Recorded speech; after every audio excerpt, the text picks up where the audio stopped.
ஒரு பக்கம் மனநலம் பாதித்த கணவன், மறுபக்கம் மரபணு நோயால் தவிக்கும் குழந்தை என்று நிலை குலைந்த குடும்பத்தை கூலி வேலைக்கு சென்று காப்பாற்றி வந்த பெண் குறித்த செய்தி வெளியான நிலையில் புதிய தலைமுறை செய்தி எதிரொலியாக அவருக்கு உதவி கிடைத்திருக்கிறது. தென்காசி மாவட்டம் சங்கரன்கோவில் அருகே உள்ள சீவலராயன் என்ற கிராமத்தைச் சேர்ந்தவர் செந்தில்குமார். கட்டட வேலை செய்து வந்த இவர் கடந்த 7 ஆண்டுகளுக்கு முன்பு கேரளாவில் கட்டட வேலைக்காக சென்றபோது விபத்து ஏற்பட்டுள்ளது. கட்டடத்தில் இருந்த செந்தில்குமார் கீழே விழுந்ததில் அவருக்கு முதுகு தண்டுவடம் பாதிக்கப்பட்டது.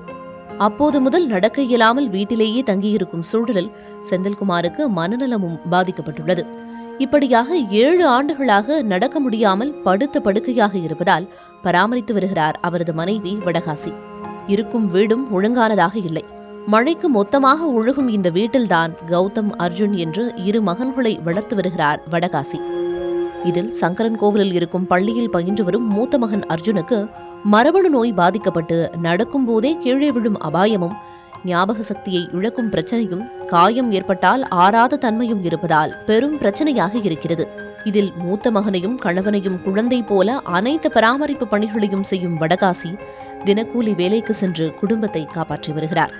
4 பேருடைய உணவு தேவைக்காக அன்றாடம் கட்டட வேலைகளுக்கு செல்லும் வடகாசி மனநலம் பாதிக்கப்பட்டு எழ முடியாத கணவருக்கு பணிவிடை, மரபணு நோயால் பாதிக்கப்பட்டு தவிக்கும் மூத்த மகனை பராமரித்து பாதுகாக்கும் பொறுப்புக்கு மத்தியில் கூலி வேலை என இடைவிடாது மன உளைச்சலுக்கு ஆளாகியுள்ளார். கன நொடியும் நிம்மதியின்றி ஒவ்வொரு நாளும் போராட்ட வாழ்வை வாழ்ந்து வரும் வடகாசி மாற்றுத்திறனாளிகளுக்கான உதவித்தொகையை பெறுவதற்காக அரசாங்கத்திடம் கடந்த 5 ஆண்டுகளாக மனு கொடுத்தும் இதுவரை எவ்வித நடவடிக்கையும் எடுக்கவில்லை என்று வேதனை தெரிவிக்கிறார்.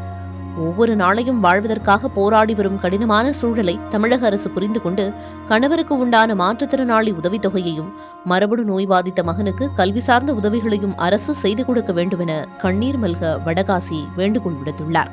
தங்குவதற்கு வீடு கூட சரியாக இல்லாததால் அரசு சார்பில் வீடு கட்டித்தர வேண்டும் என்றும் வேண்டுகோள் விடுத்துள்ளார். ட்ரஸ்டுக்காரங்களுக்கு, நான் செய்யறவங்களுக்கும் செய்யாதவங்களுக்கு எல்லா ட்ரஸ்ட்டுக்கும் நான் நன்றி சொல்றேன். ஒவ்வொரு இளைஞர் அண்ணாக்கும் நான் நன்றி சொல்றேன். எனக்கு முன் வந்து இவ்வளவு தூரம் உதவி பண்ணதுக்கு. சாப்பாட்டுக்கு ரொம்ப உதவி பண்ணியிருக்காங்க, அதுவே பெரிய விஷயம்னா.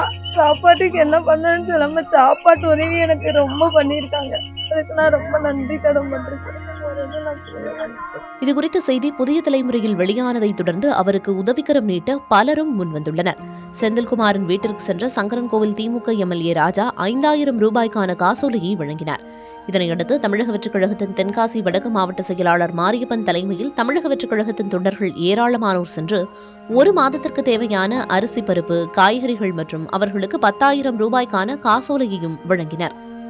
தொடர்ந்து மாற்றுத்திறனாளிகள் நல அலுவலர்கள் சென்று வீல் சேரை வழங்கிவிட்டு சென்றனர். அட்சய பாத்திர இளைஞர்கள் 19,000 ரூபாய்க்கான காசோலையை வழங்கினர். Tenkasi district child protection unit மூலமாக உணவுப் பொருட்கள் வழங்கப்பட்ட நிலையில் நாங்களும் இருக்கிறோம் என்ற தனியார் அறக்கட்டளை சிறுவனின் மருத்துவ சிகிச்சைக்கான உதவியை செய்தது. அரசு தரப்பிலிருந்து தற்பொழுது வரை வீல் சேர் 1 மட்டுமே கொடுக்கப்பட்டிருக்கும் நிலையில் இதுவரை உதவியவர்களுக்கு நன்றிகள் என்று கண்ணீர் மல்க நன்றி தெரிவித்துள்ளார் வடகாசி. எனினும் மாற்றுத்திறனாளிகளுக்கான உதவித்தொகை, வீடு கட்டித்தர வேண்டும் என்ற அவரது கோரிக்கையை அரசு ஏற்று செய்து கொடுக்க வேண்டும் என்பதே சமூக ஆர்வலர்களின் குரலாக இருக்கிறது.